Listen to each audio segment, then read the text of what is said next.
আলাইকুম।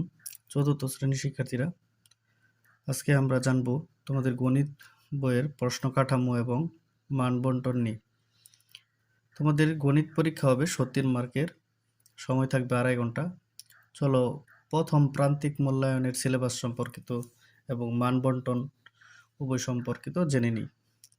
1 নংয়ে থাকবে বহু নির্বাচনী প্রশ্ন 10টি থেকে 10টি দিতে হবে, বহু নির্বাচনী বা টিক চিহ্ন। 2 নংয়ে থাকবে শূন্যস্থান 5টি থেকে 5টি দিতে হবে। সংক্ষিপ্ত প্রশ্ন থাকবে 10টি থেকে 10টি দিতে হবে।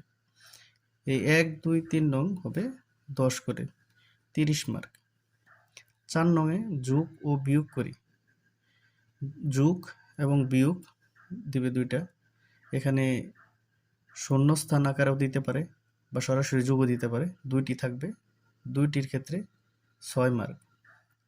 5 নংয়ে থাকবে যোগ অথবা বিয়োগ সংক্রান্ত সমস্যা, মানে যোগ অথবা বিয়োগের ডাক দিয়ে অঙ্ক থাকবে, 2টি থাকবে, 1টি দিতে হবে, 6 নম্বর। 6 নংয়ে যোগ বিয়োগ সংক্রান্ত সমস্যা, 2টি থাকবে, 1টি দিতে হবে।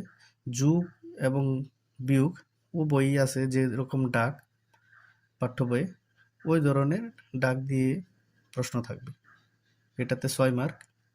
7 নংয়ে গুণ করি, 2টি থাকবে, যেমন সহজ পদ্ধতিতে গুণ বা শূন্যস্থান পূরণ করি, এ যাবতীয় গুণ, মানে 2টি গুণ থাকবে নর্মাল, 2টি দিতে হবে, 6 মার্ক।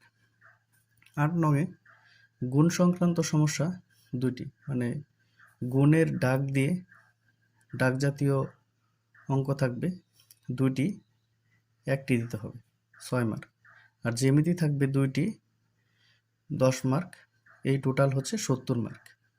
আর বাকি 30 মার্ক হচ্ছে ধারাবাহিক মূল্যায়ন, পাঠ্যপুস্তকের কাজ সম্পন্ন করা, শ্রেণী কাজে সক্রিয়তা, বিষয়বস্তুর বোধগম্যতা আর ক্লাস টেস্ট। এই টোটাল হচ্ছে 30 মার্ক।